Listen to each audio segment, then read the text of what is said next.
Adams. Hey, everybody, this is your girl, Reagan Adams, with All Things Reagan. And tonight we are doing Dating is Dead, Who Killed It? And we're just having a couch conversation. So, what I'm going to do before we get started, I'm going to share this broadcast. We'll introduce our guest and we'll get right into it. So, I'm going to also give you guys some time to come on. Just please like and share. Okay. Alrighty. Let me open this up. Share. Okay. Sorry. And all right, guys, I have it open if you guys want to share off my page. Okay. Okay, and I'll just give you guys a couple more seconds. All right. So, again, my name is Reagan Adams, and I'm the owner of All Things Reagan.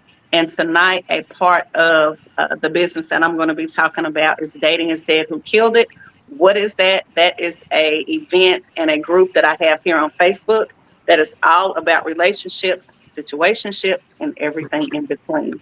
And so I uh, posed a question last week about toxic traits. And I asked people, what is your toxic trait? And I had a whole bunch of people list their toxic traits. And so I want to talk about that and everything in between. But before we get into that, I want my guests to introduce themselves. Normally I would do it, but I don't want to jack your stuff up. So we'll start with the lady first. Sister Megan, if you would go forward and tell the people who you are. Hey, I am Megan Hay, or Elevation Executive.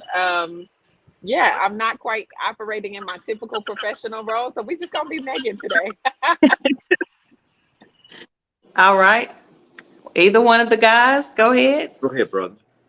My name is Hassani. People call me Sani, and I am actually Reagan's brother. All right, and tell them what Sani means. Hassani Don't means. do that. No, well, my name is Swahili, so it means handsome in Swahili. I didn't pick the name, but that's what it means. All right, Sydney, go ahead. And I'm Sidney Clinkscales. I'm bringing back my talk show here in a couple of weeks, in a day or two. I got something to say. I'm an actor. Knoxville, Tennessee is my home. I now reside in Nashville, Tennessee. All right. Okay, guys, so let's get started. So I'm going to get a little personal. If you don't want to answer, you can bypass the question. You can go next. So, do you know what your toxic trait is? Let's talk about your toxic trait when it comes to dating and being in a relationship, either personal or, romantic. What's your toxic trait? Uh, I, Sydney? I'll go ahead and jump off. I got a couple of them, honest. And most people do if they're being honest with themselves. Two, I want to hit on real quick. One, as I put on your page, is that I have an ability not to give a F. It's not a joke. It's not a game. I have learned through life, through nature and nurture, uh, and mostly nurture. I've had to learn to disconnect from people, things, to be able to walk away, to protect myself. And sometimes that's not a good thing because you can be walking away from something good. That type of attitude can facilitate other things, different reactions from different people. That's one. And two, one that me and my girlfriend had a conversation probably about 3 hours ago, stemming from this morning, is that uh, entering into a relationship, uh, especially gentlemen, ladies too, you gotta learn not to want the attention from the village. I was an individual, and not to sound cocky or anything like that, but I was an individual. I got female attention. Yes, he did. Good, I can bad, vouch better, for that. worse. Good, bad, better, worse. And sometimes, and again, and a lot of times, it's not to follow up on. It's for the ego. It's for the ego. I'm happily in a relationship now for a year, but still, uh, when I walk into, I got my suit on. I'm feeling good about myself. I like for the attention. Do I have any intention to follow up on it? Absolutely not, because I'm good at where I am. But still, your ego requires that, so that it could make for putting your partner in an uncomfortable situation. So those are, just a couple of things if we're all being honest with ourselves. So those are my two. All right, Megan. I feel like I got PTSD just listening to you. Oh wow. But no, that's okay. But I'm glad that you're able to admit it. But I would agree. I got quite a few. I'm my mother's child, and I don't. I think I'm probably more equipped now. This day and age, you're more equipped if you want to be able to unpack some of those things. But I was raised by people who just let their toxic flags free, so I can be very controlling. And I desire not to be that. I don't want to be this independent Black woman. I don't want that. But I realized that that was something that would cause tension in a dynamic a relationship because you can't control that's actually not your role in this space. So that I would say, and then yeah, I think all of it really falls in the category of controlling. Like I think you should be this way and I can help you get that way. I mean, if there's a problem, let's fix it. Oh, that's the other thing. I think I can fix the people, but I think that falls under controlling too. So control. Sonny. Well, like most people, well, I'll say I don't think most people even have the ability to see their red flags. Because from my experiences, a lot of people think they're flawless, but for myself, like I know one of mine is patience. Like I don't a lot of times, especially for the emotional side of a woman. A lot of times women don't speak from the logical side, and it's like, hey, these are the facts. Well, you're speaking from an emotional side. A lot of times, I know I don't have as much patience as I should for dealing with something like that, because for me, it's clear cut and dry. And a lot of times, it's not always that simple for a woman. Yeah. So I'm going to mix between Hassani and Megan. So my patience is thin, and I'm a fixer and I'm controlling. And I want, and I guess it comes from a good place. Like I want to lift you up. I want you to, do better and be better because I'm a visionary. So naturally I can see big things in your future and you can just do all these things. And some people are like, I just don't want to do that. And so, it's like, dang, but I see all of this. And they're like, yeah, I'm cool with just being here. So while I have been dating, I've been learning about myself a lot and trying to let go of those controlling ways. So the next thing I want to talk about is men with feelings. So Megan, I'm going to ask you first, and then we'll go to the guys, and I'll ask them. So do you think when dating or being married that women treat men like they have feelings and emotions? I can't necessarily. I'd say no. I'd say no. I can't relate to that because I have almost too many feelings. I like Hassani, when you were talking about a woman not speaking logically, most of the time, like I've dated men before, and I'll have a whole, and then be like, "What? What are you really saying? Like, just what is the clear cut?" And I know for myself, I'm that friend that's always like, well, have you considered that he might be feeling this way and he's just not able to express it? But most of my women friends, my female friends, they don't see it that way. Like they're all wrapped up in their emotions and completely negate the fact that this man has emotions. He might not be expressing them in the way that you do. And I think I overly express my emotions sometimes. So I crave a man who is willing to articulate where he is and how he's feeling. Okay. Sydney, what do you think about that? Do you think women treat men um, like they have feelings and emotions? Some women, and again, in generalizations, on a generalized societal view, not really, because men are taught from, like I said, from the time that we're able to, manage emotions, from not to cry, to suck it up, to we're implored, you know what I mean, from a cultural side, from your family. You don't be no punk, be a sissy, yada yada yada. And it's really not about being a punk or a sissy, but it's about managing what you put out there. And for me, excuse me, because underneath, I'm an emotional guy. I would tell anybody, once you really get to know me, there's an outside kind of cold exterior that I can emanate, but on the behind that there are emotions. But because it makes you vulnerable, men are not willing to put themselves in that situation, and that becomes a part of trust, with your potential partner, whoever you're dating, whoever you socialize with. And Reagan, like I said, when I came on your show, maybe 2 years ago, I spoke about attachment, how you attach your first 2 years in birth, determine how you matriculate your other relationships. So, with that being said, yeah, I do think as a whole, societal whole, not each and every individual woman. I don't know the 3.8 billion women on this planet, but there is a whole lot of truth to that. Like I said, it's a matter of feeling safe. And if we don't feel safe, you will get it. If you don't get safe, you'll get the erratic man. You'll get the angry man. You'll get the inconsistent man, because again, he doesn't feel safe. And those conversations, me and my girlfriend, we joke a lot. You get those people, whatever, whatnot, and like, they'll get that's why your mama can't read, or whatever it may be. You expose that inner part of that man and you use it and it's weaponized, you will get a completely aberration or a shell of who he can be. Yeah. So Hassani, what do you think? Sydney talked about feeling safe.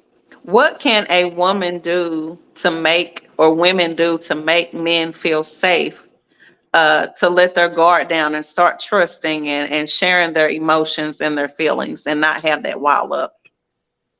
Well, I think, it would have to be like a change in the mindset, because like, to go back to what he said, like, it starts like in our childhoods. Like, it's like a double-edged sword coming from men.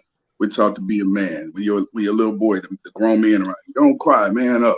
As you get older, like, you just always taught to be a man. A man doesn't punk out. And it's just, you're taught to not show any signs of that vulnerability. And then as far as women are concerned, the man is brought up to, hey, we're opening doors. Back in the 30s, 40s, women didn't even work.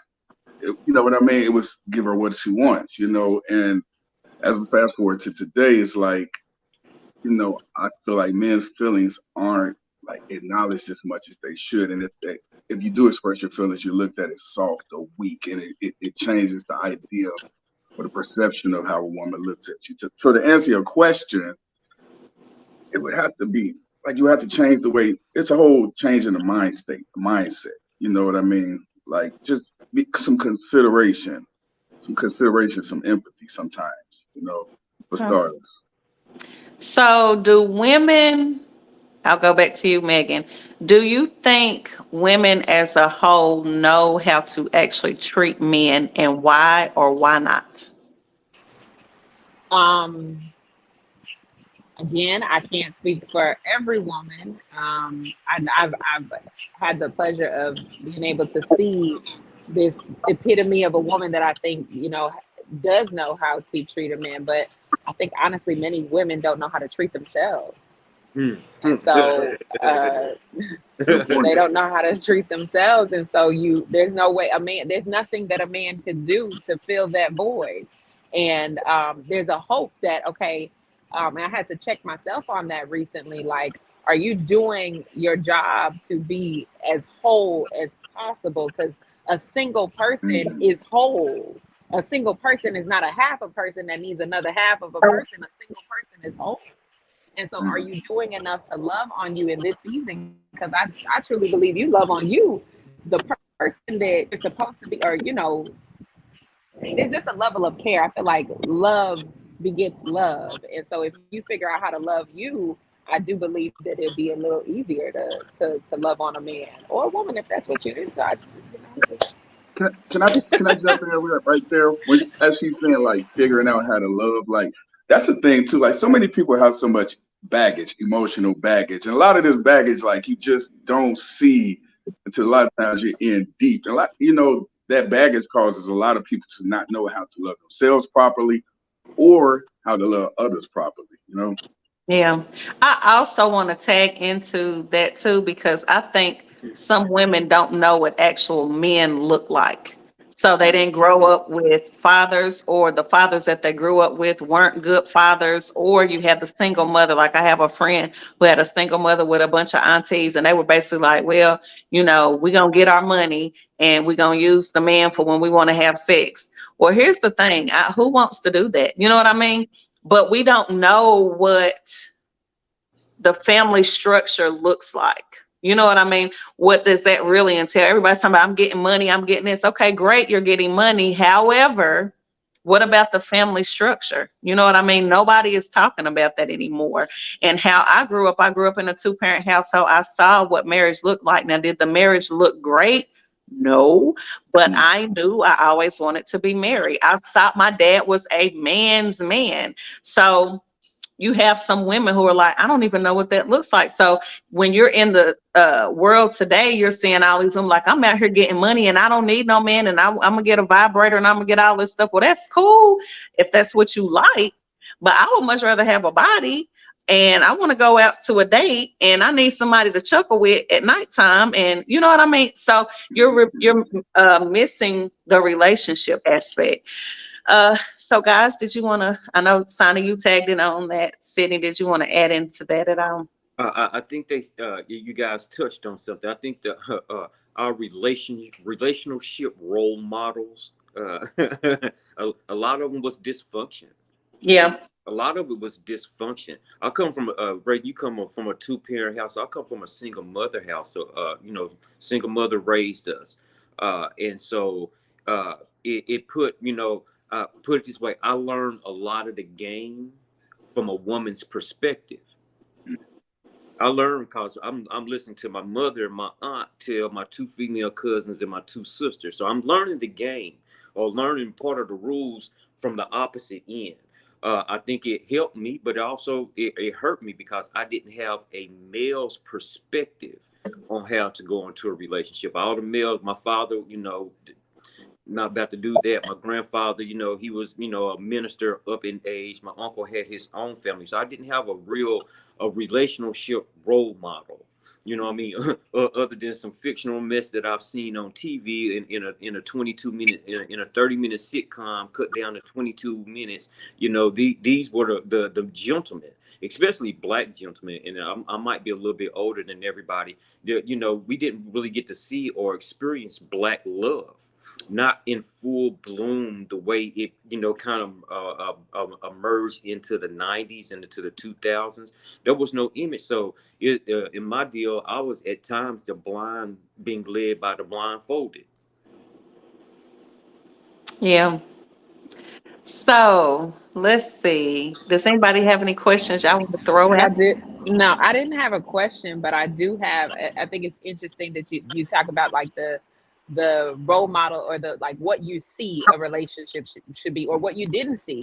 I think later in my generation, there's a desire again for marriage, but it's the image of the marriage. Like I felt so misled, and really not understanding, like you said, Reagan, what are the dynamics of a man in the household? Because I grew up from a single mom, and literally, and I'm gonna put my business out there because I'm okay. I've been delivered. Okay, I used to say that I didn't need, like, I wanted children, but I don't need a man. Like, just give me some good DNA. Just give me some good DNA. I'll take care of them. I'll be good.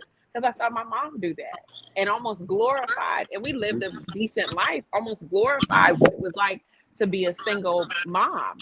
Now I'm like, oh God, thank you for not giving me any children yet. I can make it right. Okay. We can figure this out. And so the image, like you said, and what you're exposed to or what you're not exposed to plays a huge factor in so many marriages. Reagan, you talk about that all the time. So many marriages are being broken up because y'all didn't have the idea of what it was supposed to be like beginning. Y'all were excited about the wedding, and you were excited about the look of it all. Right. Can definitely speak to that. So I'm going to talk about self-sabotage. Have any one of you self-sabotaged a relationship where the person seemed too good to be true and you could not meet that expectation in your mind? Hell, I almost did it this morning.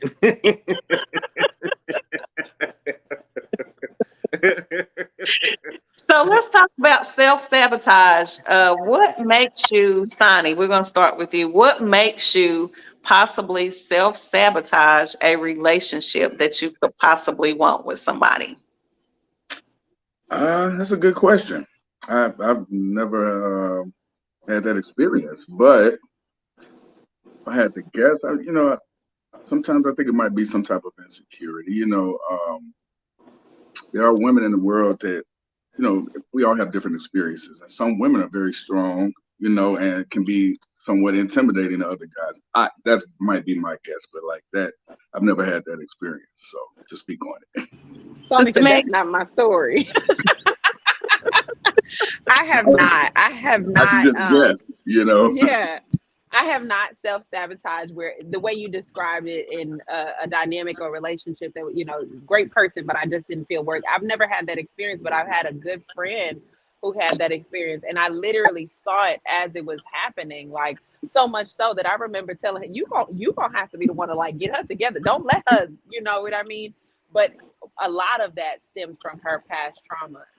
And I kept saying, "Are you sure you've healed from that? Are you sure you've healed from that?" And she was very adamant that she had, but there was so much, like literally, there was nothing that he could have done to make it right. Unfortunately, they were on again, off again, and unfortunately, that ended.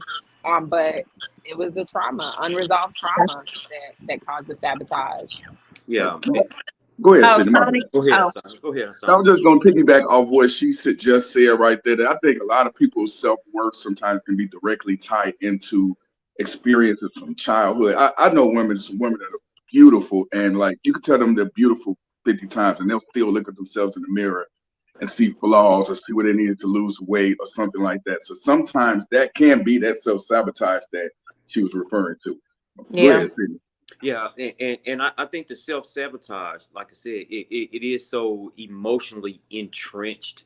Like I said, you can have or be with someone who, checks your preferences and they don't feel that they check your preferences. And because of that, uh, it leads to, the self-sabotage, which in the kind of piggyback that most people 90% of us, I would say let me back it up. All of us use 90% of our subconscious in our day-to-day thinking. We don't recognize it, we don't see it.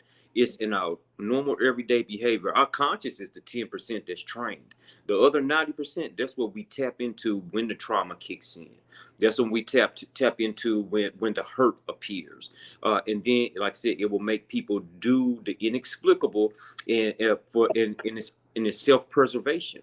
That's what it is, a self-preservation. And so once you break it all down, they're scared and they're protecting themselves because they're in an unfamiliar situation with an unfamiliar person, and they can't, going back to the control, they can't control the idea, they can't control the narrative, they can't control the end. So Yes. you go through, and in the back of your mind, it's almost like a mental meltdown, and you begin pulling the plugs, and that's where the malfunction comes in. And so that's where the self-sabotage happens. Yeah. I love the self-sabotage. I do.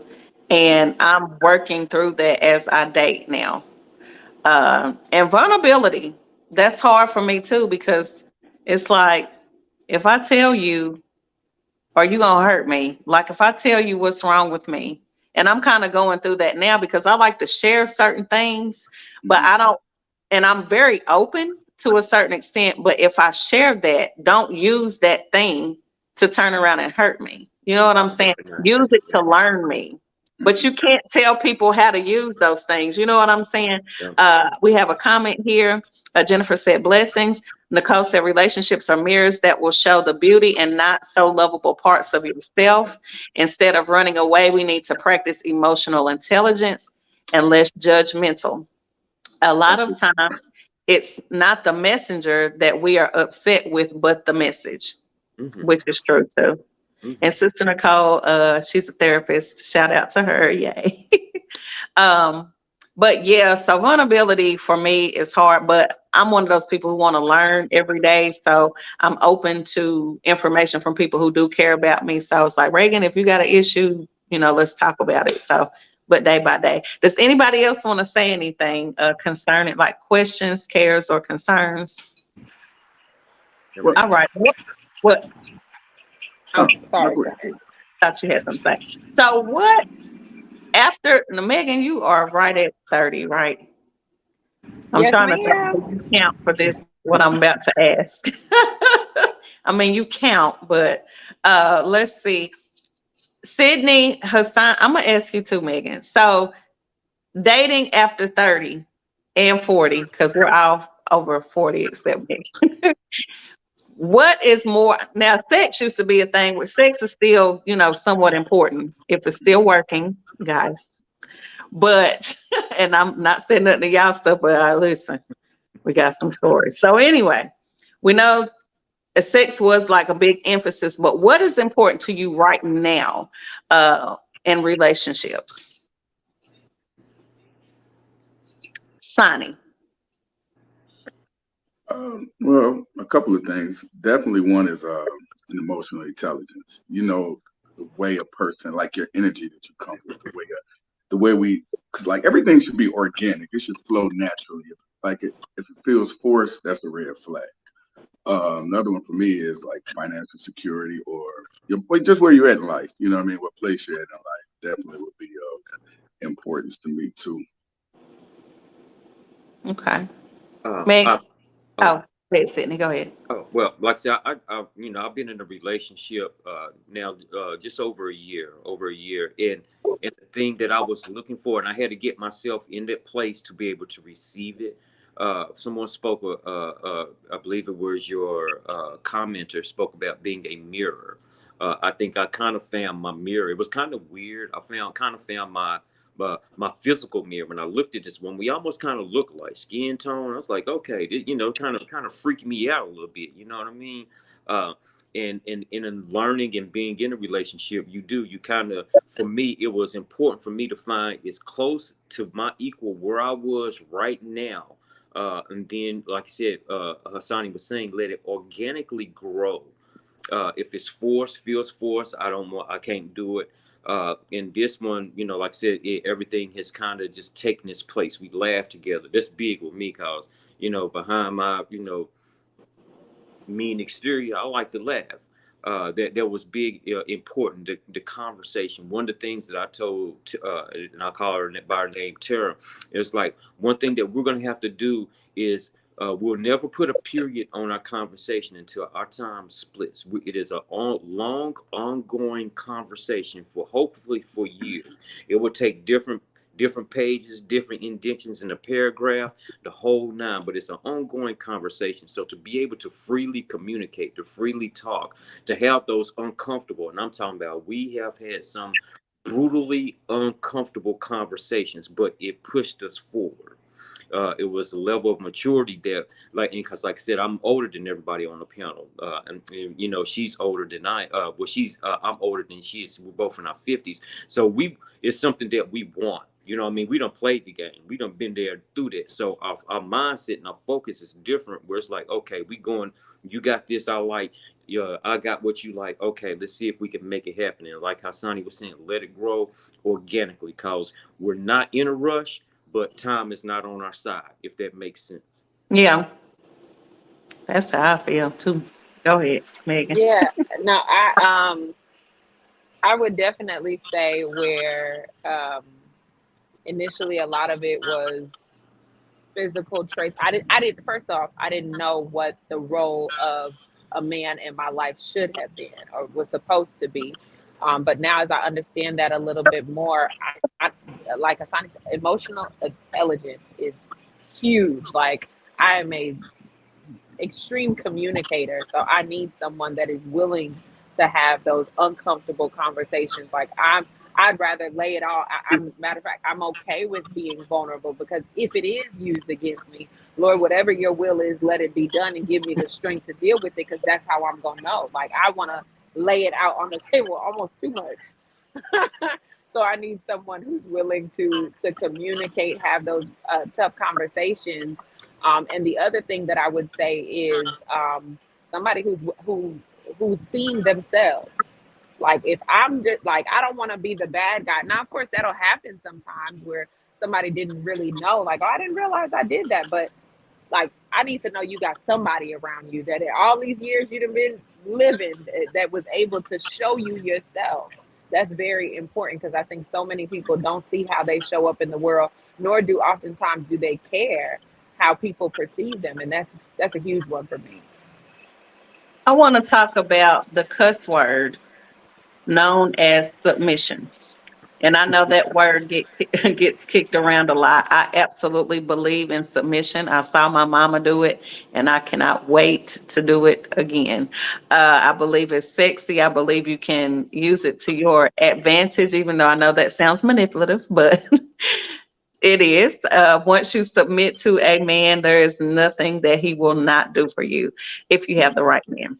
And so I had the conversation about uh, I believe the man's role, and some women do not subscribe to this, but this is what my personal belief. I believe God created men to be the head of the household, and the woman is the neck. But you can't do one without the other, or have one without the other. In the world we live in, from what I perceive, is sometimes there's no respect given to men anymore when it comes to submitting. And I believe, and I had a conversation with a guy that I consider very manly, and he is married. And he was like, well, I don't believe in submission. Like, I believe we submit to one another. And we do. We do. I agree with that. But I still believe there is a head in the house. So if somebody comes in the house and wanting to shoot up some stuff, are you going there together with your wife? Or you going and seeing what's going on? Because I'm going to tell you now, I'm not going, right? I'm sending you on in, right? But I believe, and correct me if I'm wrong, and I do want to talk about this, that men are scared, and I don't want to necessarily say scared to talk about submission and their position, because women are starting to make more money. So it's almost like, than they are. So it's almost like, well, he really can't be the head if he's not making the money. So let's talk about submission, what it is, and have we lost it, or do we even need it?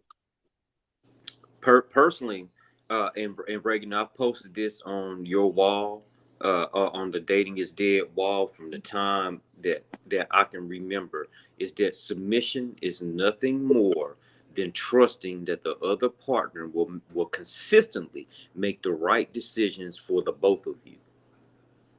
I'll say it again. It's trusting that the other partner will consistently make the right choices for the whole. And that's where submission starts. Now, in regard with women, and that's from a man's perspective, you know what I mean? But for a woman, and I was having a conversation again, if a woman learns how to use her submission, which is part of her femininity, and that's another thing, which is a part of her femininity. If she gives a man a little of what he needs, he will die trying to give her all that she wants. That's a fact, Jack. And women have missed the boat. They don't know how to play that particular game. You know what I mean? And part of that is society. Part of that is, you know, and I might catch flack for that, you know what I mean, from the strong, independent women and the whole nine. But the women's liberation movement was not for Black women. That shit was not for us at all. It was for white women. It was not for us at all. It was them out there with the butch haircuts and, you know what I mean, burning the bras and the XYZ, yada yada yada. But Black women, and I'm not gonna say Black women because Black men do it. Black people as a whole, we bought into it. Oh, that's good. You know what I mean? Yada yada yada. We make our own money. Boom boom boom boom. But like you said, Reagan, let your car break down. Let the crew come up in there looking for some goods to steal and see how, you know, how much fight you got in you. I don't have none. And because of that, it's a disjointment, it's a misplacement in the roles. And now, men, what we have to do is it's not about money. Is used the wrong way is an evil structure. Used the correct way, it's it provides, it does everything that it's supposed to do. But even though without that, and like I said, I don't make any comments. My lady makes more money than she does. She works in the corporate building. She makes more money, than I do. However, it still does not relinquish my role as a lead. When it's time to pray, I'm going to pray. When it's time to open the doors, I'm going to open those doors. If a burglar run up in here right now, it's time for me to get down. If the grass need cutting, then I'm going to get out there and cut the grass. There's roles that you still assume that has nothing to do with money, but because money is the forefront and the focus, every man that doesn't have it or enters into a relationship with a baddie or, independent woman, he has to be, he has to be submissive or take that back role. And that's not the order of things. And until men understand that there is a proper order and function in everything, God's not an author of confusion. Even though all the planets rotate, they all circles, they all got their own thing that they do. It's an order to things, regardless of the systems that have been put into place. So we have to fight through that and reclaim our manhood. I tell my son that shit all the time. Part of my language, stand up and reclaim your manhood. It's time to enter into what God has called you to be. In regards of who goes out and make the most money, if she killing water buffalo and I'm killing saber-toothed tigers, okay, we both killing, animals, but we're going to bring it together, and this is the order. Insist on it and fight for it. Women also learn. He said, use your femininity. Use the art of submission. You will get so much more. You will get so much more. But because we live in this era where, everybody is a boss, it's convoluted. Yep. Sonny? Well, submission. So, like, partially, I believe submission is a learned behavior. Like, from my experiences with women, and and this is friends, family, and everyone. I see that women like that were grew up in 2-parent households and saw how a woman in a functional 2-parent household saw how a woman treated a man, and vice versa, how the man treated the woman. I find that they more so know how to submit versus other women, and we live in an era like now where women carry so much.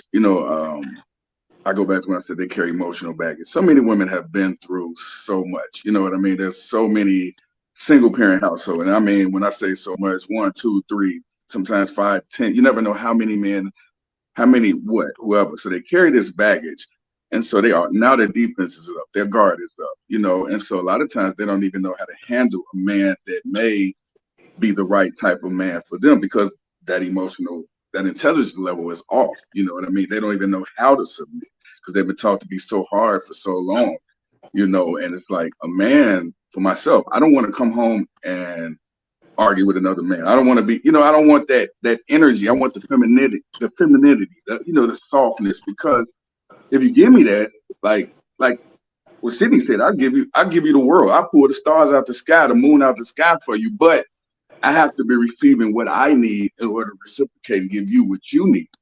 And a lot of women just they're not equipped to give that from what I've seen. So you want peace. No dig at you two. I'm just saying from what I've seen. Yeah. So you want peace. You guys, you want peace in the house. Absolutely. All right, Sister Megan.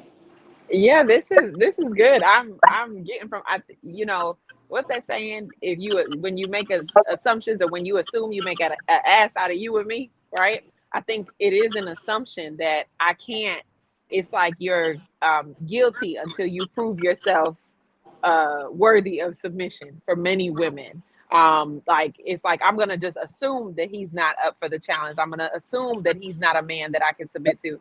Sydney, you mentioned roles and as well as y'all all said a lot that I think plays into it, but submission I think goes along with service and really understanding God's order of things. Like until I really got serious about my relationship with God, I never looked at feminism as a bad thing. I do now. I never looked at independence as a negative thing. I do now because I understand what God intended for my role to be. And that is against the grain, just like everything else that God says do or don't do. Like it's against the grain. But I do believe that for me, I think of children when I think of what these roles are. And when I raise children, what do I want them to see? How will they know what it looks like to be a man? How will they know what it looks like to be a woman? And I think that submission is not a bad word, but unfortunately, it gets a bad rap. Oh, that's what you said, Sydney. Just knowing that I'm trusting this particular person to do what's in my best interest. For me, a man that is following God, oh, I'm submitting. What you need? How? You say, I say how high, because I know that you're not going to steer me wrong. And if you're talking to my creator, you're going to know how to lead me. So I feel comfortable submitting and resting in my feminine. And then the other thing that I'll say, I heard a gentleman, he said this, a business coach of mine, he said that as a man, it doesn't matter what my wife is doing. It doesn't matter whether or not she's on her best or her worst. As a man, it is my role to be the man, and I'm not gonna not do things for her. I'm not gonna not take her on a date because she acting up this week. I'm not gonna not, cut the grass because she's doing this. And I think if we both operated, men and women operated in that way, I'm not gonna not be feminine because he acting like a little bit, like I'm not gonna do that. My femininity or his masculinity shouldn't be contingent on how the other person shows up. And I think today it is. It's like it is. Yeah. Mm-hmm. Go ahead, Sonny. To piggyback just real quick off what she said, you operating in love. You operate under God and you operating in love. Then you're going to deal with your man or your woman when they're going through those type or experiencing those type of feelings. Instead of being stubborn and digging your feet in the ground and saying, forget them, we'll go the other direction. You're going to, you're going to recognize that and have some type of empathy and love, and to move accordingly. And just to jump in on what Hassani as well as Megan was saying, to withhold who you are in a difficult period of time, that breeds a level of contempt that people do not forget. People do not forget. I'm down, you know what I mean, and you talking about XYZ, or you withdraw, who you are when I need you the most. Not when everything is on and popping, but and because it's gonna be ebbs and flows, ups and downs. The roller coaster is real. However, as long as you try to maintain a level of consistency in who you are and how you deal with that individual, things will meet back in the middle. I tell anybody in relationships, it's the middle every day that you strive for.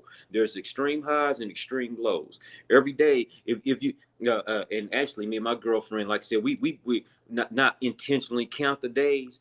We've been together probably 365 plus upwards to 400 days. Of those 400 days, we'll take the 325 that's been good. We'll throw the 4 that's been completely horrible out, and the rest of it we'll work with. So way we figure is like, hey, we got a B relationship. I was never a scholar, but hey, a B got me passed. That's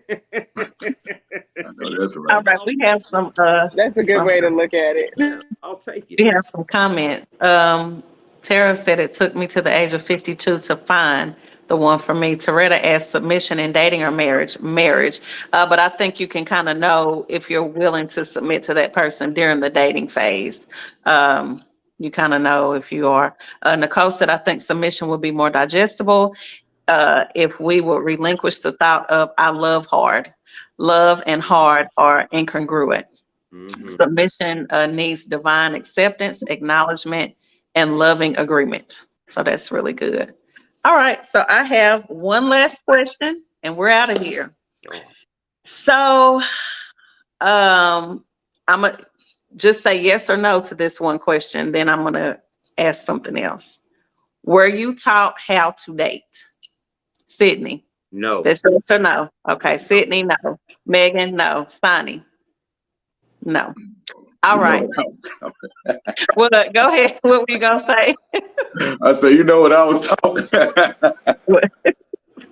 Never mind. Okay. So the last question is, we're going to go to your 10-year-old self, 10 to 12-year-old self. What would you tell you as a 10 to 12-year-old child about dating and marriage? Megan, or y'all can sit on it for a minute. Sit on it for a minute. I'm gonna need a quick second. You know what? I always jokingly, I'll see this question online, and like I said, I'll joke and I always say, if the 52-year-old Sydney could go back and talk to the 12-year-old Sydney, I say, leave them hoes alone. Leave them hoes alone. But jokingly, I will go back and I would tell that child, because he was a child, in thought, practice, in everything. Take your time. Don't rush. Let them go. Seriously, I probably, I would tell them, leave them hoes alone, because there's something about here and there, everywhere, as a young man, especially coming in, where we think that that's the way that it's supposed to be done. I wasn't taught today. So, like I said, the guy in the Cadillac, the player, Pretty Tony, you know what I mean? He looked like he was winning. So I would tell him, like I said, be patient with yourself. Be patient with them. Don't expect too much of them as well as yourself. It'll save you a whole lot of trouble in the future. And learn people and things. Sit back and observe, watch. I always tell my daughters and my kids, you don't have to be a rocket scientist to know that the stove is hot. If you see me burn my hand on the stove, that tells you, you know what I mean, that there's not a good outcome. But we headlong follow other people and other things. Like I said, these, wrong images that you have. Cause like I said, I wasn't taught to date, you know what I mean? And the guy that had, 3 girls, he was the winner, where it really wasn't about that, you know what I mean? And also, and one thing that I see with the young kids now, they get caught up a lot emotionally. Let dating be fun. Let dating be a part of the process of getting to know someone, not to go headlong and make, 18-year decisions, and you know what I mean, and having babies, and you don't even know these people or whatnot. Take your time. It's not going nowhere. And also, date outside of your city. Reagan, we're from Knoxville. You and I know for a fact that, not to slam nobody in Knoxville, but the dating pool needs a filter. Trash. Throw it in the trash. My ex-husband would always say, Sydney, which I thought this was so funny. He would say, because at first he did not want to date me. He was like, where are you from? And I was like, I'm from Knoxville. And he was like, a lot of the people from Knoxville are retarded. Like, they're inbred. Like, and I was like, what? He was like, yeah, they retarded. Like, I'm not. Yeah. So he was like side of me at first. Like, I don't know about you, bro. And experience other people from different parts of the country, because your soulmate is not your high school sweetheart, not the person that you're going to take to the prom. You know what I mean? It's not 9 times out of 10, not the person that you deal with in graduate, undergrad. It's going to take you a while, but trust in the process and believe in yourself. Don't rush it. Believe in yourself. That's what I would tell a young Sydney. Okay. Megan? You were still thinking? Hassan, you got your response? My younger self, I think I was telling him, all the glitters isn't gold. Take your time. Don't rush. Let it flow. Let it come. Let it go. When you're a young person, you have a tendency to think it's the world. You take everything serious. That I would tell myself that you will have so many more experiences in this life that, just let it flow and just not take things so serious, overall. I'm gonna talk and then I'm gonna let you go. Go ahead. I would say, and this is just for me, learn about yourself. Like, I wouldn't necessarily even concentrate on dating. Dating will be friendships. That's it.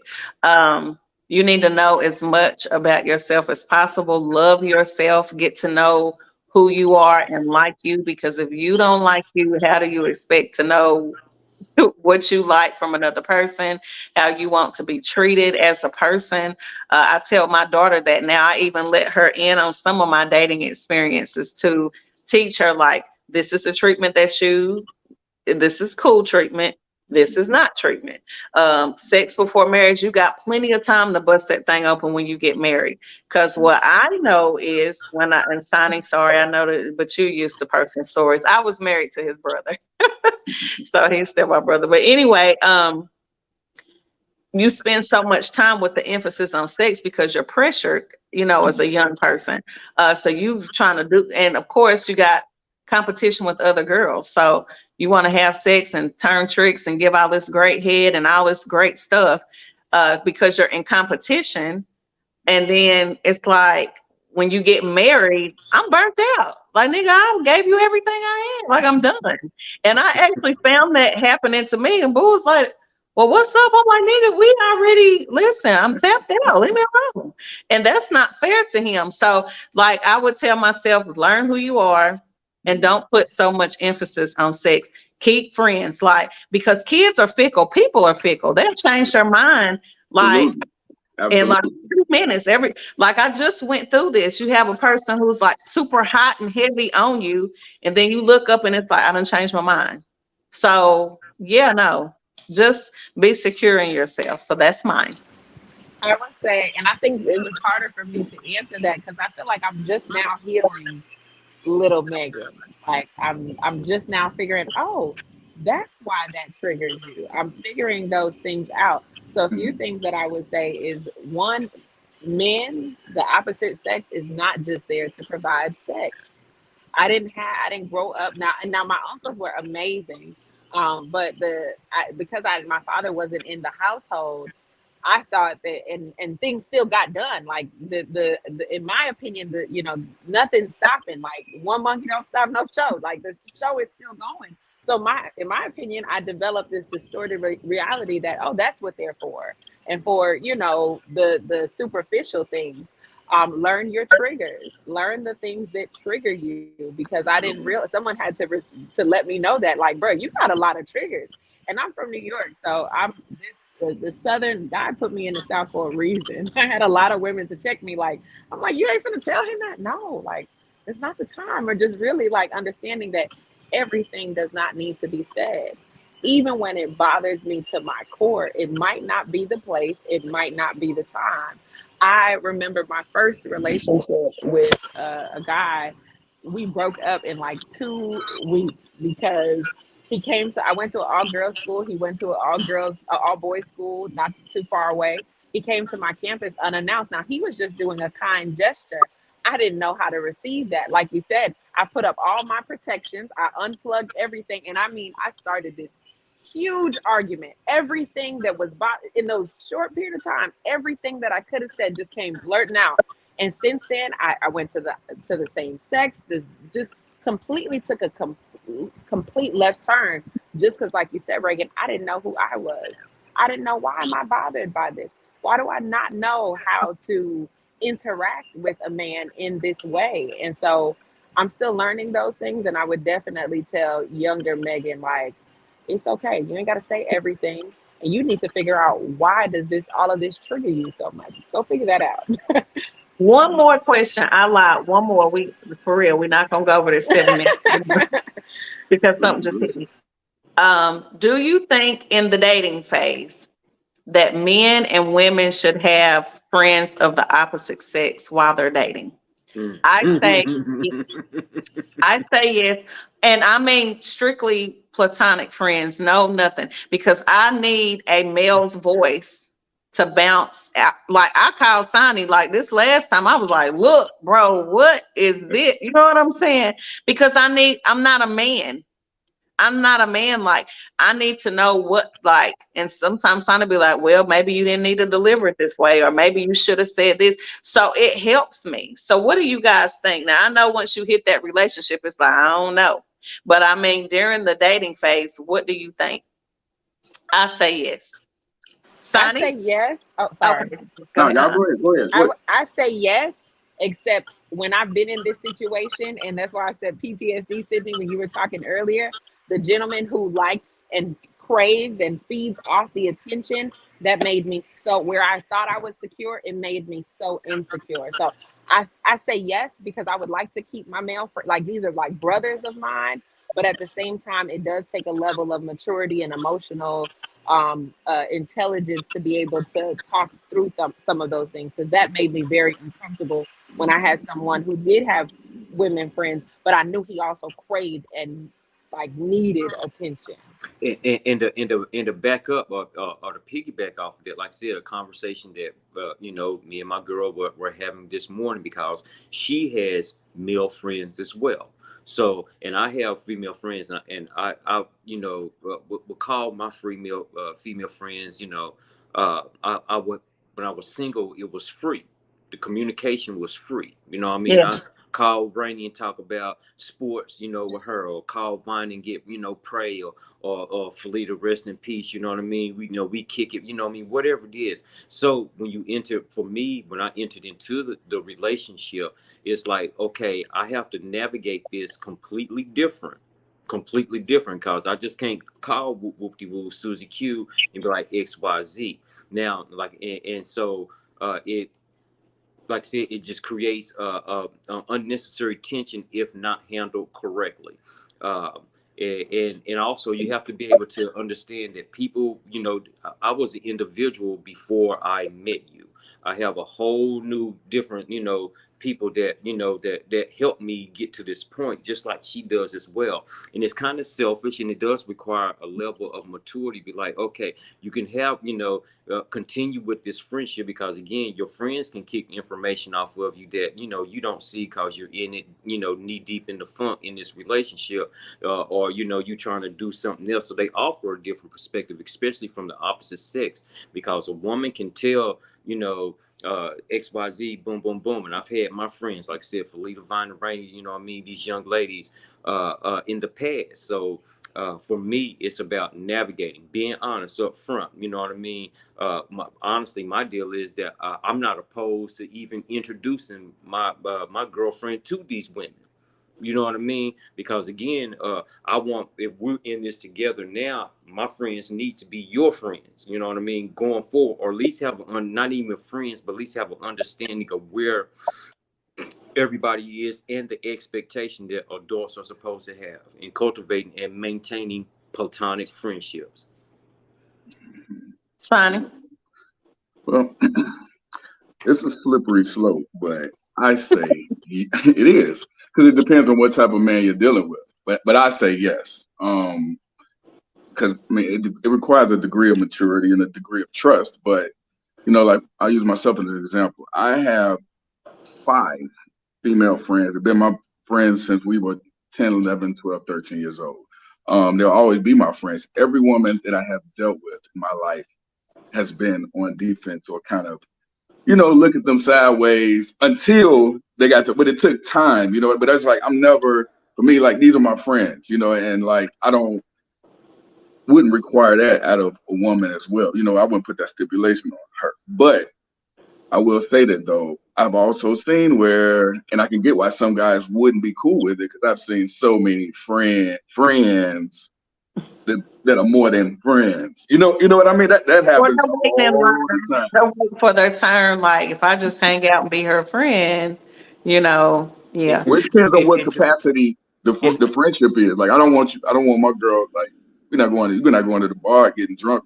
We're not doing that. But if we're gonna have a social gathering or get together for phone calls, I'm comfortable with all of that. Like myself, I can't speak for you. Reagan, what if these friends are, cause like, did y'all's opinions change if there was a history in the past, like they were sexually intimate in the past? No.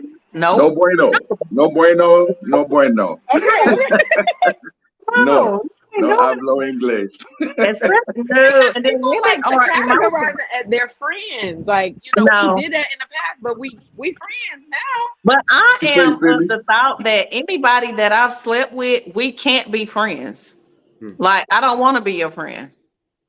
I don't want to be your friend. And I can get with that. And like I said, it was a situation that I had where you have to weigh up how the other person feels.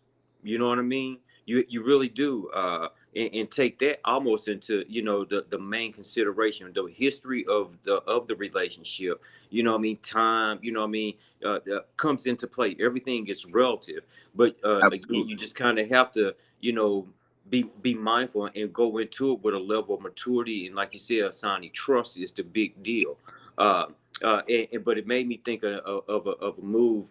I'm gonna keep it real. It's a beta male move to, you know, be friends. We're gonna be friends. We're gonna be friends. We're gonna be friends. And if bro man dropped the ball, here he come. You know what I I've mean? had that happen too. That is the most beta male. And I'm not gonna cuss on your live, but that you know, too much. I already done cuss one, but it's a bitch ass move. You know what I mean? You make your. This is a Christian podcast. God is watching. Just play. Go ahead. It's real. It's real. And those Yep. dudes will swoop in because I got some friends. You know what I mean? They're like, you know, yeah, we just friends. Let dude mess up and see who dare. Like like dude said, you know, standing there with a rock hard and a raincoat on in January. You know what I mean? He gonna be there. He gonna be there. And so, like I said, you have to watch out for those type of things. And again, that's where the trust and the communication, everything comes to the forefront. Because, like I said, hey, well, when my girl go home, if I see him, look, this is boom, boom, boom. I'm labeling the relationship. Because one thing that I had to learn, entering in, you know, is to put people in their proper box, in their proper context. Tell the truth. Go ahead and get it over with. He or she might not be mad, but they cannot deny the respect that you showed for them, and they have to reciprocate that to you. I'm telling you the truth. What else you want? One more thing. I said this was it, but just one more. Wait, can I throw something in there I real knew it quick on wasn't the gonna tail be end of that? Go ahead. Can I throw something on the tail end of that? Yeah. Like, if you sleep with somebody and try to be friends with them, even if nothing ever is happening again, there's always going to be that. It's that Especially if it's a experience good. that you two shared. Like that's an intimate thing. And then what Sydney said, as far as the guys swooping in, I'm a firm believer probably 95% of guys ain't friends. The friends are really not. They're waiting to swoop in. Just when Sydney mess up, they swooping right in. They waiting. Yeah. So I got Women some have the ability to be that friend. Guys not trying. That's my friend. That's not one for me. Yeah, I Okay, this is the last question. This is helping me. I need this advice. So, because I have Dating is Dead, Who Killed It, please go join the group on Facebook.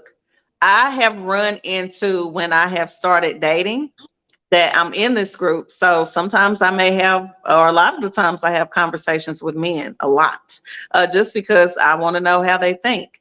And that is a problem. And I will not put them in the group. If I'm dating you, you cannot go in the group because I don't date in the group, right? That's just my rule. If you're in the group, I don't date you.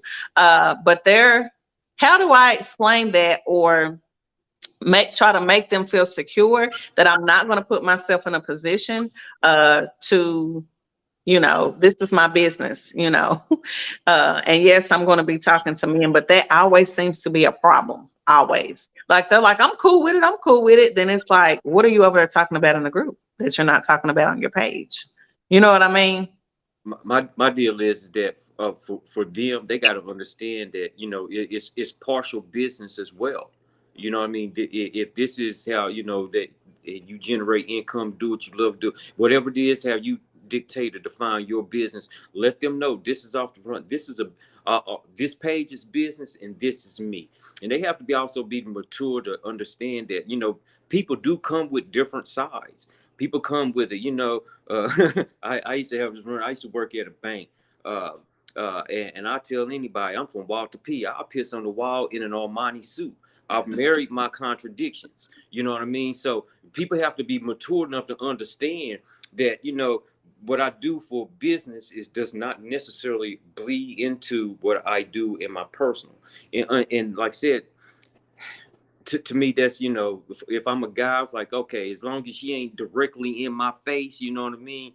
Or got our business out, or, you got a lip noodle, whatever it is, your car got repoed. As long as she's not posting it on the page and tagging me directly in it, I could care less what you do. You know what I mean? I could care less. I think overall, setting, because that's a conversation that we've had to have in my business very often. I meet with, just men, just women. I always, when I'm meeting with someone who's married, I try as best as I can to meet with both husband and wife. It's very, and I've heard of men who, I might be training a man, or there might be a man who's training a woman, and we have these conversations very often. And like Sydney said, there's a level of maturity that you have to understand this is business. This is Right. business, and I feel like it is not your responsibility.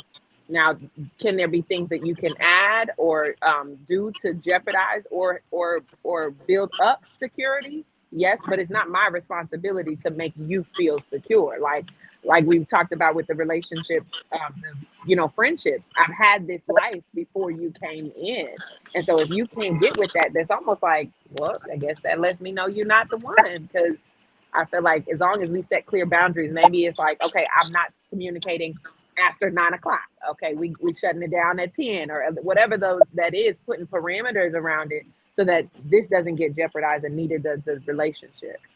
Hold on 1 second. Sonny, it's time to go. My bad.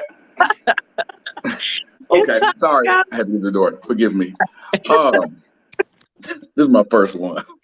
So, is it my understanding that you're dating a guy and he cannot get access to the group, right? So I'll play devil's advocate and ask why. go. And I actually have this problem on my personal page. Yeah. So if a guy goes and comments under my thing, or I say whatever, it's like you're questioning me about what I say. I can't stand that. Like, I'm not doing anything wrong. So every time I go and I say something, You got a head nod in the room. say what? You got a head nod. Somebody in the room, like, but go ahead. Yeah, go on They and put heard them you in talking. here. Go on, put them in here so they can get a 2 cents. Like, I got it, but I don't got it. But here's the thing. I'm going to do, like Sydney said, I'm not going to post anything indirectly about anybody I'm dealing with. It's wrong. It's flat out wrong. And the person knows if you're talking about them or not, especially if y'all dealing with each other. So I want to make sure that I keep the person I'm dating covered. And, I do a lot of scenarios and things of that nature just based off of my life period. But there are some things that I say in the group that I don't say on my personal page. And they could be, in sexual nature or whatever. Now, I'm not out here talking about I'm giving head to everybody down the street. We're not talking about that. But there are some memes or whatever that I post because I have my church members. I don't have any church members in my group. But I'm not Amen. Saying anything out of the way. You know what I mean? So no, they can't be in a group because men may come under my thing and be like, "Oh, well, Reagan, yeah, woo, woo, woo, woo, woo. Well, why this dude sitting up here talking to you?" I'm not trying to hear all that. It's business. That goes back to maturity, though, because man, like I've had this conversation with somebody recently about social media. I was like, and you can't control what people say, what people comment to you. If somebody's going to be act crazy over that, yeah, they don't need to be in the group. And if that is like your rule, that's how you roll, and then that has to be respected and honored. You know what I mean? Yeah. Now, if I get married, I can understand one of the guys. I'll put my husband in the group. But we do that, and that's my friend. Okay, that was gonna be the next question. Like, is this indefinitely? Like, does he get access to it eventually? But on the flip side of that, I have been, and I had to check my control. Not trying to be in control, but I dated a guy, and literally every 4 or 5 days he would post something, and I would just cringe. But I felt like he was an attention seeker, and I was just like, should I just delete him on Facebook? But then no, because I want to know who commented. And I had to realize, okay, yes, social media is not, I shouldn't put too much attention in that. But for me, it was, and this is not necessarily related to what you were talking about, but it did spark something for me.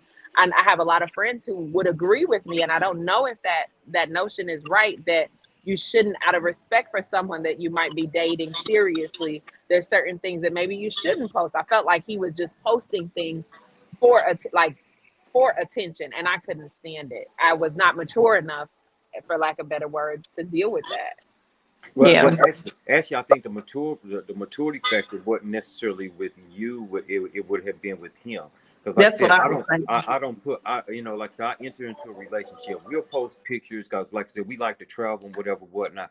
But if we have no argument, guess what? You're gonna see us smiling like Michelle and Barack Obama online. Mhm. You will not get the outside world is not privy. And I use social media kind of like and I use this to explain it to my kids on how to navigate it. Social media is outside.